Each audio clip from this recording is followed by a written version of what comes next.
Hello friends, আশা করছি তোমরা সবাই ভালো আছো। আমিও ভালো আছি। আমি অনেক দিন পর আবার ডেলি ব্লগ শুরু করলাম। কয়েকদিন মাঝখানে গ্যাপ গেল, কারণটা হচ্ছে পিকনিক 1 জানুয়ারি এত কিছু হয়ে গেছে। 31 ডিসেম্বর 1 জানুয়ারি এত আওয়াজ আমাদের এখানে, এত মাইকের আওয়াজ, আমি ব্লগ করতে পারিনি আর এমনকি সেরকমভাবে ভিডিও করতে পারিনি। তো আজও জানি না, হতে পারে, কারণ আজকে 3 তারিখ সরস্বতী পুজো, কালকেও ছিল 2 তারিখ। এবছর 2 দিন সরস্বতী পুজো পড়েছে, কালকে আর আজকে। তা আমার ছেলে মেয়েকে আমি কালকে পাড়াতেই পুজো দিয়ে দিয়েছি। আর সত্যি কথা বলতে বন্ধুরা, এত ব্যস্ত ছিলাম কোনো ব্লগ ভিডিও কিছুই করতে পারিনি। আর আজকে 3 তারিখ, আজকে আমি ডেলি ব্লগটা শুরু করছি এখান থেকে। এখন সকাল 9টা বাজে। আমার সঙ্গে থেকেও আমাকে ভালোবাসা দিয়ে যেও। আর তোমাদেরকে আরেকটা জিনিস দেখাবো, সেটা তোমরা দেখো আর আমাকে কিন্তু কমেন্ট করে জানিও।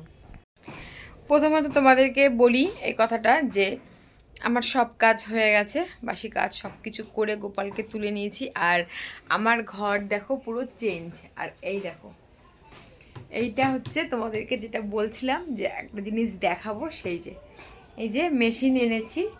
আর এই যে খাটটা, আগে জালনার দিকে ছিল খাট, তারপরে এদিকে করেছি। প্রথমে যখন এই বাড়িতে এসেছি তখন খাট এদিকে ছিল, পরে আমি ভিডিও করে দেখিয়েছি যে আমার ভিডিও করতে লাইটের অসুবিধা হয় বলে আমি এইদিকে জালনার দিকে খাট নিয়েছি। আমি আবার আগের জায়গায় খাট ছড়িয়ে দিয়েছি। দেখো, আলনাও সেরকম জায়গা মতন চলে গেছে, ঠাকুরঘরও চলে গেছে এই পূর্ব দিকে। কারণটা হচ্ছে এই মেশিনটা এনেছি তার জন্য। এই মেশিনটা না পাতার জায়গা ঠিকঠাক হচ্ছিল না। এখানে খাট থাকলে, মেশিনটা ওপাশে থাকলে আলোটা পাচ্ছিলাম না, আর উল্টো দিকে ভালোভাবে কাজ করাও যাচ্ছিল না। তার জন্য আবার আগের সেট করে দিয়েছি। এই মেশিন নিয়ে এসেছি, এই মেশিনে কাজ আমি করব আর তোমাদের সঙ্গে সব কিছুই শেয়ার করি বন্ধুরা। এটাও তোমাদের সঙ্গে শেয়ার করলাম। এই দেখো, আর এই যে মালও রয়েছে এখানে, সব কিছুই রয়েছে। তো আমি তোমাদের সঙ্গে কাজ করব ঘরে। আমি এমনিতেই ব্যস্ত, তোমরা দেখো, তার মধ্যে এখন আমি আরও একটু ব্যস্ত হয়ে গেলাম। সেটা হচ্ছে ঘরে যেহেতু মেশিন এসছে, আমাকে কম বেশি মাল করতে হবে। যাই করি, সপ্তাহে 200 করি, 300 করি, যাই করি। কারণ আমি তো আগেই বলেছি আমি সুতো কাটতাম, মেন্ডিং করতাম। তো মেন্ডিং করে আর পারছি না, কারণ ওটাতে প্রচুর পরিশ্রম এবং পয়সাও খুবই কম। তার জন্য আমি চিন্তা ভাবনা করে এই মেশিনটা নিয়ে আসলাম। আর আরেকটা কথা বলছি, মেশিনটা কিন্তু আমার নিজের না, আমি কিন্তু মেশিনটা কিনিনি, এটা আমি ভাড়াতেই নিয়েছি। এখানে সব কিছুই ব্যবস্থা আছে। এখানে ভাড়াও, মেশিন কিনলেও কিনতে পারো, ভাড়াও নিতে পারো। তো আমি এখন আপাতত ভাড়া নিয়েছি। আর আমার যে মেশিনটা আগে ছিল তোমরা দেখেছো, সেই মেশিনটা আর ভালো নেই, ওটাতে আর কাজ করা যাচ্ছে না। তা ওটাও রয়েছে দোকানে, ওটাও ঠিকঠাক করতে হবে। তো এখন কাজটা আগে করি, তারপরে ওটা ঠিক করব, তোমাদেরকে সেটাও দেখাবো, সব কিছুই দেখাবো, সঙ্গে থেকো আমার। আর এইদিকে দেখো বন্ধুরা, আমার ছেলে মেয়ে রেডি হয়ে গেছে। আর আমার ছেলে মেয়ের বান্ধবীরাও, বন্ধুরাও, পাড়ার সব বাচ্চারা এখানে একসাথে সব সেজে গুজে একটু হাঁটবে। যেহেতু সরস্বতী পুজো, কালকেও সারাদিন ওরা খেলাধুলা করেছে, আনন্দ করেছে। দেখো, আমার ছেলে আর ছেলের বন্ধুরাও আছে, মেয়েও আছে, সবাই এমনি নর্মাল একটু সাজুগুজু করে একটু ঘুরবে, আনন্দ করবে একটু। যেহেতু সরস্বতী পুজো 2 দিন পড়েছে, তাই ওদের 2 দিনই আনন্দ। তা আমি একটু ওর মেয়েকে বললাম যে দাঁড়া, একটু ভালো করে একটু ফটো তুলি, তারপরে যাবি। তো একটু ফটো তুললো, পোজ দিল, তারপরে চলে গেল। আর ওরা যাওয়ার পর আমি এদিকে সকালবেলা একটু প্রসাদ এনেছিল আমার ছেলে মেয়ে, তা সেই প্রসাদ খাবো। আমি একটু সকালবেলা দেখো প্রসাদের কুল, সেই কুলটা একটু খেলাম। আমি এবছর কুল আগে খাইনি, এই আজই সরস্বতী পুজোর প্রসাদ খেলাম, এটাই আমার খাওয়া হলো কুল। হয়ে গেছে, কিছু মাল হ্যান্ডেল লাগালাম, দেখো তোমাদের দেখাচ্ছি ব্যাক ক্যামেরায়। আর এখন 12:30 বাজে, আর বসবো না, এখন যাব কলে, স্নান করব, বাচ্চাদের স্নান করাবো, ওরাও এসে গেছে ঘুরে ঠুরে। তারপরে রান্না করব, ভাত করব শুধু, কারণ রান্না আমার আছে। কালকে রাতে রান্না করেছিলাম মাছের ঝোল, মাংসের ঝোল, সেটা আছে, আর শুধু ভাত করব। আর এখন আমি উঠলাম মেশিন থেকে, এখন আমি যাব কলে।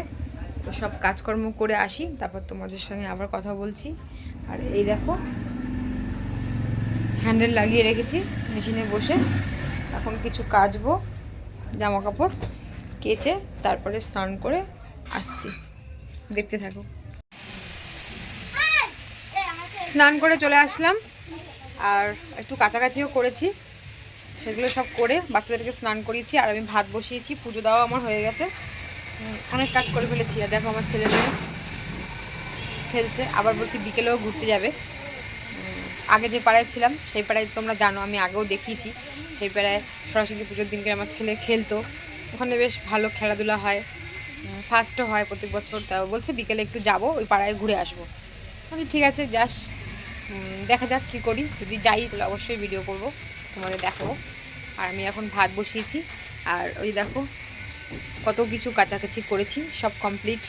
এখন শুধু ভাতটা হয়ে গেলেই ভাত, এই যে ভাতও বসিয়ে দিয়েছি গ্যাসে, গ্যাসে ভাত বসিয়ে দিয়েছি। আর কারণ আজকে আর কাঠ ধরাতে ইচ্ছা করলো না, কাঠ ধরালাম না, যেহেতু রান্না আছে, মাংস আছে। আমি ভাতের মধ্যে টমেটো আলু সিদ্ধ দিয়েছি, দেখো টমেটো আলু সিদ্ধ দিয়েছি, আর মাংস ঝোল, আলু মাংস সবই আছে, এটা দিয়ে আমাদের আজকে দুপুরে হয়ে যাবে। এভাবেই চালাই, একদিনের মাংস দুদিন চালাই, এভাবেই আমি চলছি।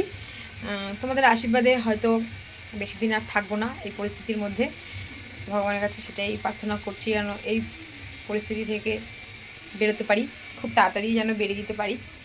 তো দেখা যাক, সব কিছুই স্মৃতি হয়ে থাকবে। যখন আমার ভালো সময় আসবে, যখন আমি এই সমস্ত কিছু কাটিয়ে উঠবো, তখন আমি বলতে পারবো যে আমি একটা সময় কত পরিস্থিতি খারাপ ছিল আমার, কিভাবে দিন কাটিয়েছি, একদিনে রান্না করে দুদিন খেয়েছি, এই সমস্ত গল্প করব, ভাববো, ভগবানের কাছে প্রার্থনা করব যে আমাকে ওই দিন দেখিয়েছে বলে আমি বুঝেছি অর্থের মূল্যটা কি আমি দিতে পেরেছি, বা অনেক কিছু মানে সংসার যে কী জিনিস সেটা আমি হাড়ে হাড়ে বুঝেছি। তো আমারও বিশ্বাস যে আমি এর থেকে বেরিয়ে যাব। আর এগুলো আমার একটা জীবনের মানে লড়াই, এটা হচ্ছে একটা কঠিন লড়াই, এই লড়াইটা সবসময় আমার মাথায় থাকবে, আমি কখনোই ভুলবো না যে কী পরিস্থিতি, মানুষকে পরিস্থিতিতে অভাবে পড়লে মানুষ কতটা কষ্ট পায়, বা কত রকম সিচুয়েশান আসে তার জীবনে, কত রকম ঘটনা ঘটে, এবং নিজের লোক, পরের লোক, প্রতিবেশী লোক, সবাই, বন্ধুবান্ধব, সবাইকেই বলছি যে তাদের সবার আসল রূপগুলো দেখা যায়, এটাই বলার ছিল। আরও অনেক কিছু বলার আছে, সবই বলবো তোমাদের কাছে, সবই দেখাবো। তো এখনও আমি এই অভাব টানাটানি, এই পরিস্থিতি, এত সিচুয়েশান খারাপ, এর মধ্যেই রয়েছি, এর থেকে বেরোইনি। যখন এর থেকে বেরোবো, সত্যি সত্যি বলছি বন্ধুরা, তোমাদের সাক্ষী রেখে বলছি, গঙ্গায় যাব, গঙ্গায় গিয়ে ডুব দিয়ে উঠবো যে আমি সমস্ত ধার দেনা, অভাব অনটন থেকে বেরিয়েছি, এখন আমি হ্যাপি আছি। আমি এখন সুস্থ স্বাভাবিক কাজ করব, কর্ম করব, খাবো। এখন যে কাজ করি, কর্ম করি, টাকাটা লোককে দিয়ে দিই। কিছুটা নিজেদেরও ভুলের জন্য এটা হয়েছে, বিশেষ করে ওর, তোমাদের দাদা ভাইয়ের ভুল বেশি, আমার খুবই কম, আমি ভুল করি না, খুব কমই ভুল করি সব ব্যাপারে। তো যাই হোক, ফেলতে তো আর পারবো না, করে ফেলেছে। মানুষ মাত্রই দেনা হয়, মানুষ মাত্রই মানে খারাপ পরিস্থিতি আসে, ভালো সময়ের পরে খারাপ, আবার খারাপের সময়ের পরে ভালো, এগুলো একটা পার্ট জীবনের, এগুলো তো হবেই। কিন্তু সবথেকে বড় কথা হচ্ছে, এর থেকে যখন বেরোবো, তোমাদেরকে সাক্ষী রেখেই তোমাদের কাছে সব কিছুই শেয়ার করবো, সব কিছুই বলবো, তখন বলবো, এখন বলবো না। এতটা পরিস্থিতির মধ্যে কি করে পড়ে গেলাম, ভালোই ছিলাম, বাট না হঠাৎ করে এরকম করে পড়ে গেলাম, সেটাও বলবো। যে একটা ভুলের জন্য কীরকমভাবে আজকে আমরা কত কষ্ট করছি, মানে সেগুলো তোমরা যদি মানে না তোমাদেরকে বলি তোমরা বুঝবে না। তো আমি যতটা পেরেছি আমার ব্লগের মাধ্যমে আমি সব কিছুই বলেছি, একটু একটু করে বলেছি। আগেও বাজারঘাট, সংসার সব কিছু দেখিয়েছি, এখনও পরিস্থিতির মধ্যেও দিন আনা দিন খাওয়া মানুষের মতন হয়ে গেছি। সবই তোমাদের দেখাই, সবই তোমরা দেখো, সবই তোমরা জানো, আর তোমরা আমাকে সাপোর্ট করো। আমি যে আর আমাকে অনেক অনেক ভালোবাসা দিয়ে আমাকে সাপোর্ট করো, আমি যেন এগোতে পারি, বিশেষ করে এই সোশ্যাল মিডিয়ার থেকে যেন কিছু করতে পারি। এটাই হচ্ছে আমার সবথেকে বড় একটা প্রতিজ্ঞা, মানে একটা স্বপ্ন একটা সিঁড়ি পার করেছি, আর একটা সিঁড়ি চলছি, আরও এরকম করে করে অনেক অনেক আছে, পার্ট করে। তো যাব তোমাদের সঙ্গে নিয়েই সবকটা অধ্যায় পার করব।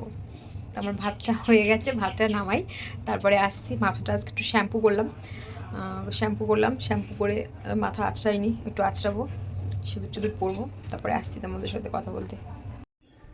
খাওয়া দাওয়া করে বসলাম, আর এতটা কুল মাখলাম, এই দেখো এইটুকু আছে, সেরকম কেউ খেলো না, আমিই খেলাম বেশি। কুলের আচার কুল কুড়িয়েছি, এই কুলের আচার বানিয়ে একাই খাচ্ছি, বাচ্চারা খেলছে, ওরা কেউ খেলো না। যে ক্যামেরাম্যান তোমাদের দাদা ভাই, সে একটু খেলো, আর আমিই খাচ্ছি। খেয়ে নি, তারপর দেখাচ্ছি কি করি, দেখতে থাকো। সন্ধে হয়ে গেছে, সন্ধে দিয়ে দিয়েছি, আর বাচ্চাদেরও ঘরে ঢুকতে বলেছি, এখনও ঘরে ঢোকেনি, সরস্বতী পুজোর রেশ এখনও কাটেনি ওদের। আর আমি বসে পড়েছি মেশিনে, ওই যে মেশিন দেখো, মেশিনে বসে পড়েছি, এখন একটু মেশিনে বসবো আধা ঘন্টা 1 ঘন্টা, তারপরে বাচ্চাদের নিয়ে পড়তে বসাবো। আজকে আবার রাতে রান্নাও আছে, দুপুরে যেহেতু শুধু ভাত করেছি, সেটা অল্পই করেছিলাম, মানে 1 বেলার মতনই করেছিলাম, তো রাতে রান্না করতে হবে, দেখি কি রান্না করা যায়, যাই করব তোমাদের সবটাই দেখাবো। আর আমার ছেলে মেয়েও এখনও সন্ধ্যাবেলা টিফিনও খায়নি, মানে এতই সরস্বতী পুজোর আমেজ লেগে গেছে ওদের, সরস্বতী পুজোর আমেজ এখনও ওদের কাটেনি, খালি 1বার 2বার করে আসছে, বারবার ড্রেস চেঞ্জ করছে, আবার চলে যাচ্ছে।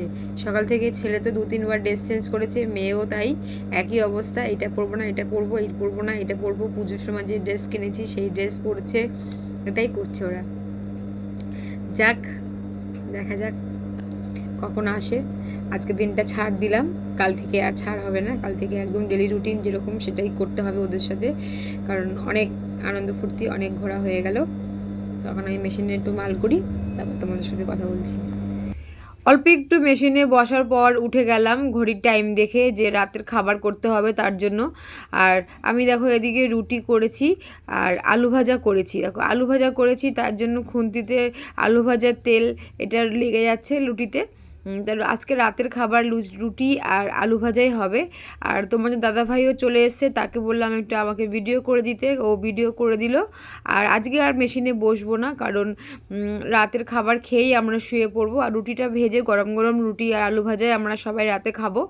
আর আমার এরকমই হবে, কারণ আমি সব সময় সব বেশি কাজ করতে পারবো না, সব কিছু কাজের মধ্যে যেটুকু পারি, অল্প একটু পারি, সপ্তাহে 200-100 মাল করব, এভাবে করতে করতেই আমি মানে হাতের কাজটা আমার রানিং হবে, আর আমার ঘরের সংসারের কাজও হবে, আর আমার বাচ্চাদের দেখাও হবে, সব কিছু মিলে মিশে আমার এই কাজটা আমি চিন্তা ভাবনা করে নিলাম। আর আমি এই মেশিনটা কেন আনলাম সেটাও আমি তোমাদেরকে অন্য একটা ব্লগে বলবো, ভিডিওতে, এই ব্লগে আর এটা বলছি না, এই ব্লগে এটাই তোমাদের শেয়ার করলাম, যে আমি সব কাজকর্ম করে একটু একটু করে মেশিনে মাল করব। আজকে আবার একটু ঠান্ডা লাগছে, কারণ অনেক রাত হয়ে গেছে, আর আমার ছেলে মেয়েও সবাই দেখো শুয়ে পড়েছে, আর এখন আমরাও শুয়ে পড়ব। খাওয়া দাওয়া করে নিয়েছি, আর একজনও চলে এসছে, আর আমি এই যে ঠোঁটে একটু বোরডিন লাগালাম,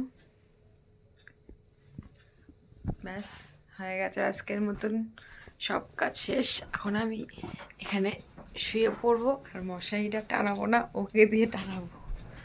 কি গো, মশারি টানিয়ে দাও, আমি শুলাম, পারলাম না, ঠিক আছে? হ্যাঁ হ্যাঁ ঠিক আছে, টাটা, গুড নাইট ফ্রেন্ডস। আজকের ভিডিওটা এখানেই শেষ করলাম, কেমন লাগলো কমেন্ট করে জানিও, টাটা, গুড নাইট।